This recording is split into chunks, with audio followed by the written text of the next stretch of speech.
dhiirri tokko na quubsuu dinnaan kanan jalqabe.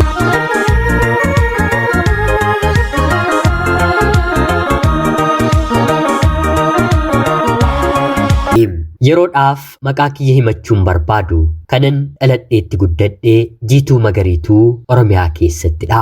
Barnoota koo seeraan haga kutaa 6 qofaatti baradhe.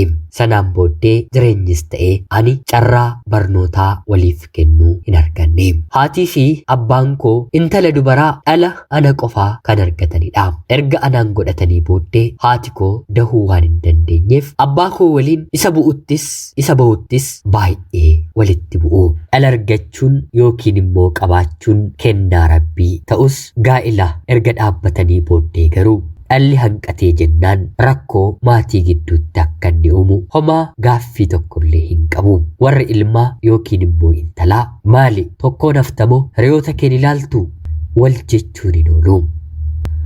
Haati koo anaan deessee haga umriin kiyya waggaa 12 guututti gaa'ela ishee waggaa 14 keessatti dhala tokko qofaa kan argatte turte. Sanaan booddee garuu hin arganne.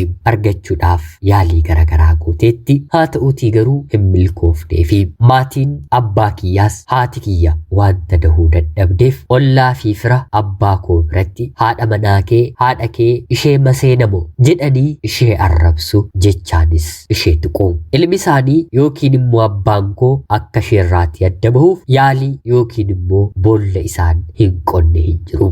Jaalalli haadha koof abbaa koo gidduu garuu haga waggaa 14tti wal danda'anii waliin jiraachaa turanii. Waggaa 14 booddee garuu haati koo takkittiin koo dhukkubsachuu ishee dadhabuu ishee homaa kana natti hin fakkaanne. Ija isheetiin ilaalaa na qanansiisaa na kunuunsaa kan na guddiste akka lubbuu kootti kanan ishee jaalladhu.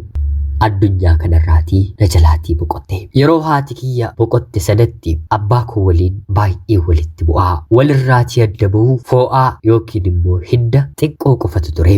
Walitti bu'iinsa isaanii guyyaa guyyaatiin hin dhagaham. Rakkoon walitti bu'iinsa isaaniis ifadha. Dhala godhachuu dhala dabalachuu dadhabuudha. Wanti amma kanaa guddaan maatii gidduu jiraatee miti. Gaa'ela keessatti qalbeeffachuu yoo baatan waanumti xiqqoollee hagam haadha manaaf abbaa manaa akka walitti buusuu danda'u kan keessa jirtan dhugaa bahuu ni dandeessu. Haati koo dhukkubsachuu kan isheen jalqabde ani yeroon waggaa 8 gahuufiidha.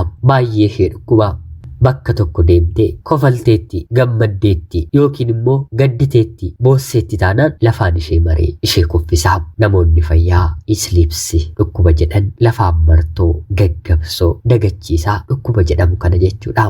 Baay'ee tokko ishee rakkisaa. Qoricha kamiyyuu yoo fudhatte yeroo fi furmaata kennaafi malee itti fufinsaan hin kennuufi. Namoonni ishee maddii yookiin immoo naannoo ishee jiran kibriitii afaanitti qabsiisanii foolii kibriitii sanaa yeroo argattu bakka gaggabdeetti irraatii ni kaatii. Mana keessaa ani kan jiru yoo ta'e homaa rakkoo tokko hin qabu. Mana barnootaa deemeen haadha koof baay'ee dhiphadha. Har'a immoo eessatti kuftee lafarra gangalattee na jalaa gaggabdeetti jedheen baay'ee yaaddaha. Kanarratti immoo abbaan koo kana ta'uu isheetiif homaa gadda yookiin immoo yaaddoon kamiyyuu isatti hin dhagahamu.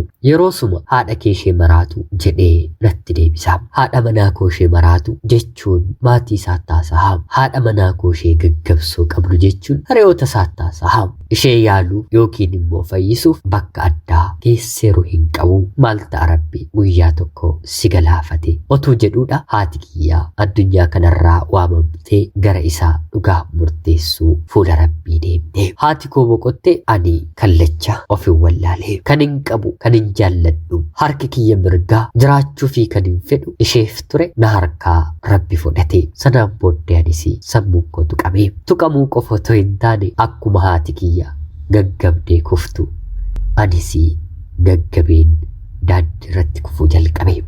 Haati koo boqotte torbee lamattidha bakkan gaggabee kufetti nama ani eenyummaa isaa hin beekneen gudeedameen halkan yeroon dammaqu jalqaba eessa akkan ture malee amma eessa akkan jiru dagadheen iyya keessaa fuudhee mananii iyya keessaa fuudhetti abbaan koo waamamee dhalaa kunoon talli kee dhiira waliin fedhii isheedhaan ciistee amma immoo kunoo ni iyyiti jechuun dabarsanii balleessaa isaanii na kennanii. Abbaan koos guyyaa sanarraatii kaasee mana kootti hin galtu jechuun kan dhala barbaadu dhala tokkittii qabu ofirraatii na ari'ee. Durumaan maatiinsaa dubartii qopheessanii fi waan tureef mana haadha koo waliin ijaarrate keessatti haadha manaa fuudhee waliin jiraachuu jalqabe. Sanaan booddee ani mana eessumaa mana adaadolii jecha waggaa tokko oliif gad raafame. Haa ta'uutii garuu wanti gaggabsoo bakka gaggabanitti immoo gudeedamuun kun natti deddeebi'uu jalqabe. Bakka natti deddeebi'etti immoo ani dhukkuba sanarraatii dammaquu kiyya malee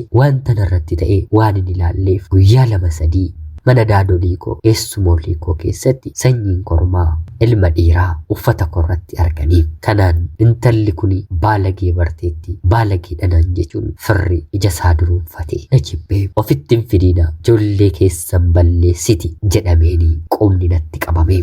Kanaaf beelli yeroo na rakkisu mana namaa galuun jalqabe. Magaala biraa deemeen mana namaa galeen hojjechuu jalqabe. Fuulli koo haadha koo fakkaata. Waggaa 14 waggaa 15 jechaan dubartiif umulii maalii bareedina akkamii akka ta'e dubartiin bareedina qabaattee miti otoo hin qabaatiin iyyuu simboo akkamii umurii kanarraa akka jiru eenyumatti iyyuu himuu hin danda'u. Bakka hin ciisee of wallaaletti ilmi dhiiraa irreesaa natti argisiifata. Guyyaa mormaa didaa bakka nooletti galgala yookiin immoo gara galgalaa bakkan baay'ee kolfeti yookiin immoo gammadeti bakkan baay'ee gaddeti yookiin immoo boo'etti akkuma haadha koo mallattoon wal fakkaatu na kuffisee sanyii dhiiraa yeroon dammaqu ofirraatiin argaa. Wanti kun biyyattis biyyaa baheenis amala koo namootan waliin jiraadhutti illee himin natti deddeebi'uu jalqabe. Manni jalqaba galee mana barsiisota ijoollee dhiiraa 4 waliin galu nyaata uffataa fi wanta barbaachisu mana keessaa anatu hojjetaa fi miindaa xiqqoo naaf kanfalu. Kutaa xiqqoo booraama sana keessas bakka hin ciisu naaf kennaniiru. Ani nama haadha hin qabne haadha dhabuun immoo firarraas abbaarraas na fageesse qofaa jiraatudha mitiire. Guyyaan gammadurraa guyyaan boo'u guyyaan gaddutu caalaa. Yeroo hedduu guyyaa guyyaan jedhamu hanga danda'utti galgala sa'aatii 2 booddee nan boo'a. Bakka hin boo'etti immoo of wallaaleen nan gaggabaa. akkana ta'u otoo hin beeku gaddi garuu keessa koo keessaatii waan hin baane irratti deddeebi'a. Kanaani guyyaan ani dhiira malee bulu hin jiru jechuun iyyuu ni danda'ama.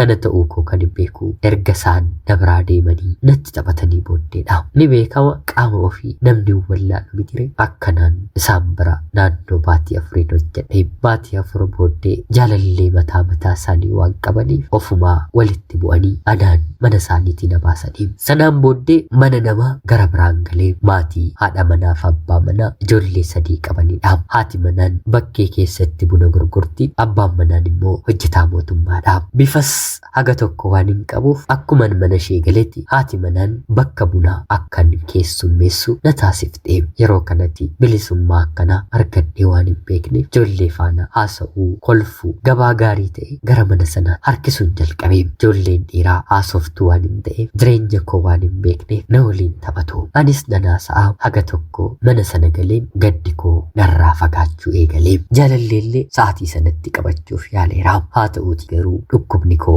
dhoksaa waan hin turre otuman gurguruuyyuu humnaa ol kolfee jennaan achumatti na laaffisee nama gidduutti wanta na kuffisu jaalalleewwan ani qabadhe. Wanta kana narratti arguun guyyaadha waan na ta'eef haati manaa wanta godhamu kootee bakka hin gaggabeerraatii dafeen akka dammaquuf na gargaarti. Eega sanaas gara manaatti galeen hojii mana keessa hojjetamu galeen hojjedha ture. Kanaan mana kana keessa waggaa 2 jiraadhe. Waggaa 2 jiraadheen garuu naannoo waggaa 1 fi baatii 6ffaa booddee abbaan manaan haadha manaa bira ani bira jiraadhu amala koo yeroon gaggabu halkan illee taanaan akkan guutummaa guutuutti of dagadhu qoratee na bira gahee. Halkan tarii otoon boo'uu na dhagaheera yoo ta'e suuta jedhee dhufee na waliin ciisee deebi'a. Ani garuu dhugaa dubbachuuf baatii 2 guutuu akka dhiirri dhufee na bira ciisu malee eenyu akka dhufee na bira ciisu wanta hin beekne seexanni akka na gochuu danda'amoo jedhee haadha manaa mana sanaa gaafadha. Ijoolleen dhiiraa 2 manuma sana keessa jiraatan obboloonni haadha manaa waan jiraataniif isheen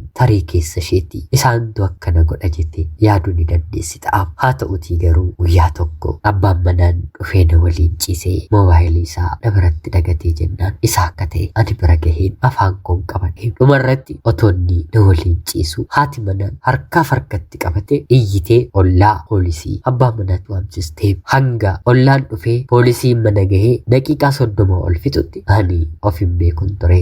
Haati manaa kan dur kabriitii afaan kootti qabdee na dammaqsitu sobdeetudha. Beektee dhukkuba isheetiin daachuufidha mana kootti abbaa manaa koo dhaaluufi jechuun kabriitiillee anaaf gochuu dhiistee dhumarratti poolisoonni bakka ufanitti abbaan manaan intalli waan beektu hin qabdu wanti ta'e takkaa ta'eera mucayyootti kibriitii godhiitii haa dammaqxu yeroo jedhuun poolisoonni kibriitii yeroo afaan kootti godhan bakka jiruutiin dammaqee waan ta'e ofirratti argee gonkumaa akka ani hin beekne yeroon poolisootatti himu anaanis isaatiinis hidhanii haa ta'uutii garuu yeroo booddee dirqiidhaan na gudeede jettee himachuu ni dandeessanaan jedhanii mirganaaf kennanii maal ta'a akkanuma dhiirota jalqabaa kaasee natti taphachaa turanitti wabii argadheen himadheen garaa lagaheera ta'e jedheen baay'een hawwe ture. Abbaa ijoollee sadii fedhii kiyyaan ala bakka nani dadhabetti na waliin ciisu kana himachuun natti ulfaate haa ta'uutii garuu haadha manaa isaarraa jireenya isaarraa yeroo sanarraatii kaasee sababa kootti adda ba'e. Haati manaas seera dura dhaabde baatii muraasa keessatti qabeenyi isaan qaban adda qooddatanii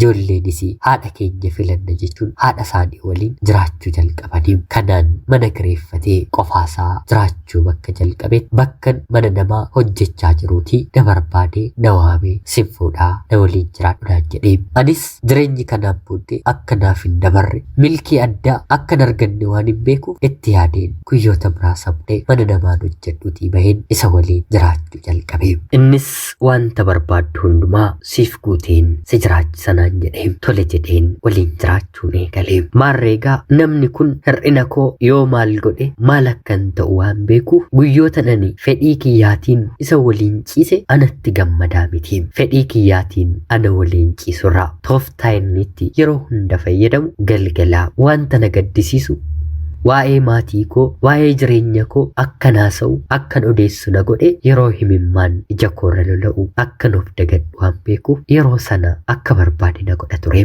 Anis ergan isa waliin jiraachuu jalqabe kansaa wantan ta'eef akka barbaadde na gochuu dandeessa jedheen mirga kenneefiira. Kana keessatti garuu waggaa 5 waggaa 6 jireenya kana keessa ture daa'imni gadameessa koo keessatti uumamee hin beeku sababa isaa garuu anaaf iyyuu ifa miti maarreegaa kana ollaanii namoonni ani waliin jiraadhu erganii gaa'ela godhee booddee akkuma haati kiyya itti waamamtuun ishee maraatuu sanamu jechuun maqaanaaf kennuu jalqabame haati koo maraatuu jedhamtee waamamuu jalqabde waggaa dheeraa hin turre addunyaa kanarraatii kan boqottee yeroo tokko tokko amalli koo anumattiyyuu bitaanatti ta'a maraatuu jedhamuun koo wantan of dagadhuuf nama kana waliinis waan hin jiraadhuuf namni hir'inuma keessanitti gammada karaa ittiin isin tuqu barbaada mitiire isaaniif kuni waan gaariidha. Haati kooyyuu maraatuu jedhamaa waan na turteef nama maraatuu naan jedhu deebiitti hin deebisu darbee abbaan manaan koo kunillee maraatuu naan jechuu jalqabee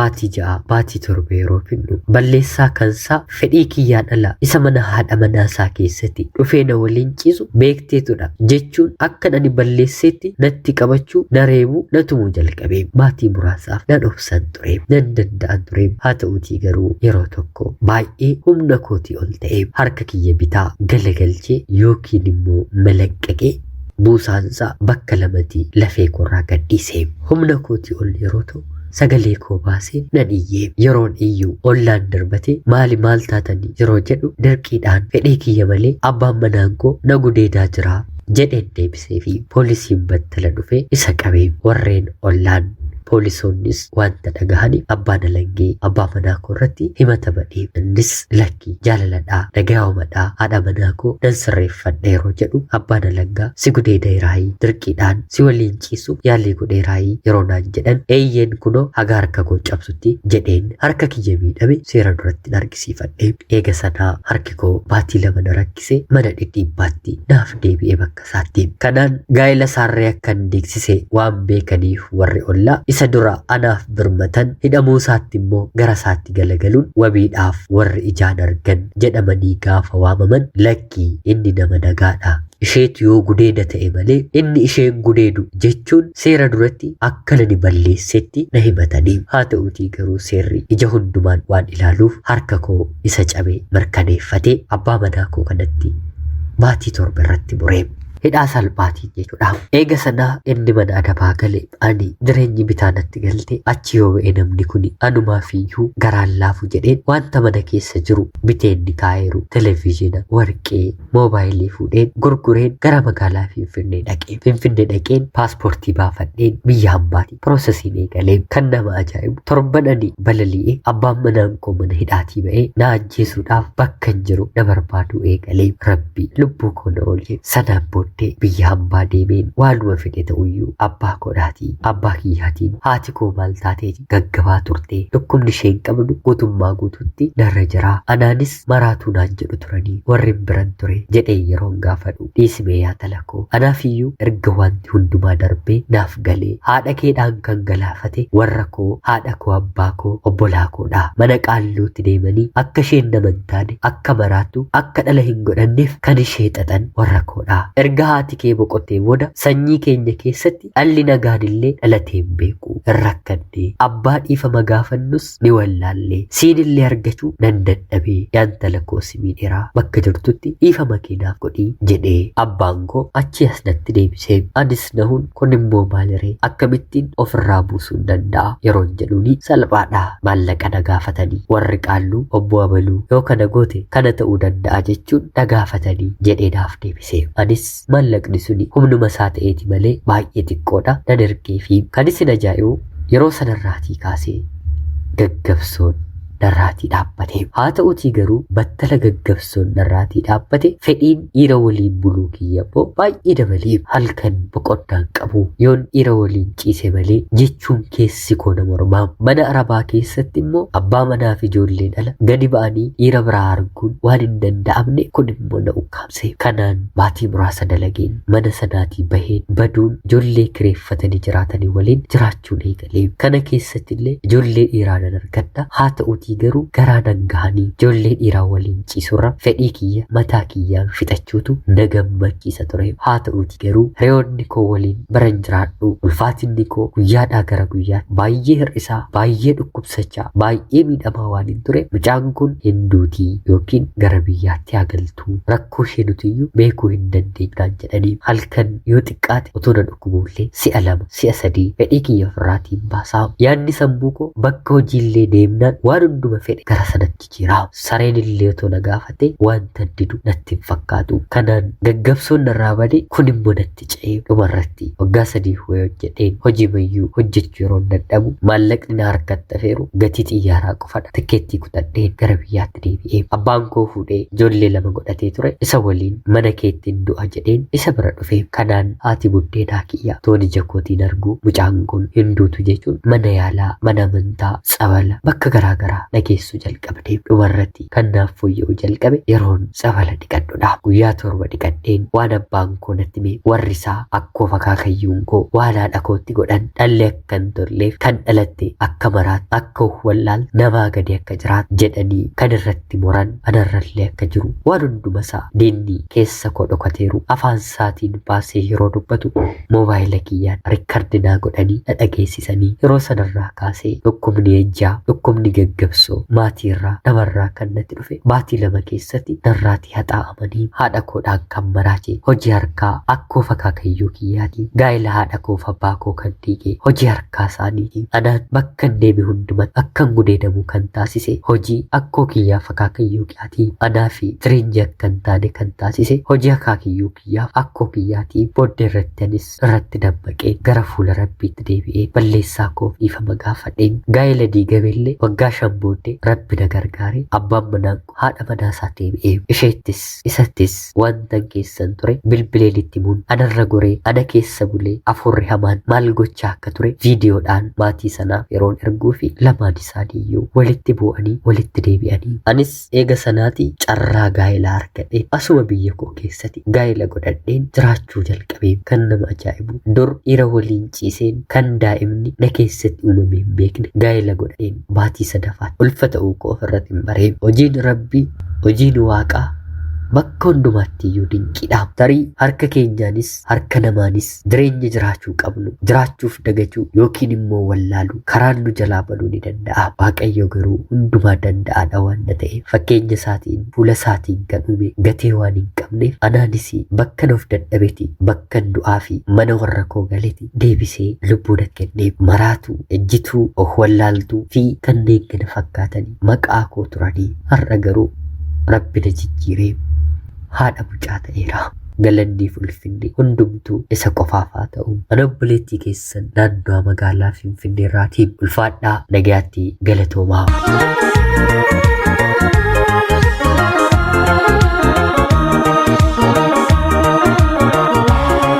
Yooyyaa shamaa akkam jirtu kabajamtootaaf hundootaa qophii keenya guyyaa irraallee seenaa ajaa'ibaa obboleettiin keenya tokko nuuf qoddee siniif dubbiseen hin ka'a. Akka isin irraa barattanii hubannoo cimaa ta'e tokko irraa argattan homaa shakkii tokko illee hin qabu. Obboleettii keenya seenaa kee kana nuuf qooduu keetiif guddaa galatoomsiin jecha kabajamtootaaf hordoftoonni qophii keenyaa seenaa ishee dhaggeeffattan yaada keessan koomentii jalatti qoodaafi jecha qophiin sa'aatii kanaaf guyyaa irraaf siniif qabaddeen dhiyaadhee kanuma fakkaatti. Xiqqoo utaalloon naqabee sagaleen koo akka inni duudee narratti waan beekamu tarii isinitti dhagahamu yoo dide na of kolchaa jecha seenaawwan barsiisoo fi bashannansiisoo gara biraatti haga walitti deemnuti bakka jirtan maraan turtii gaarii.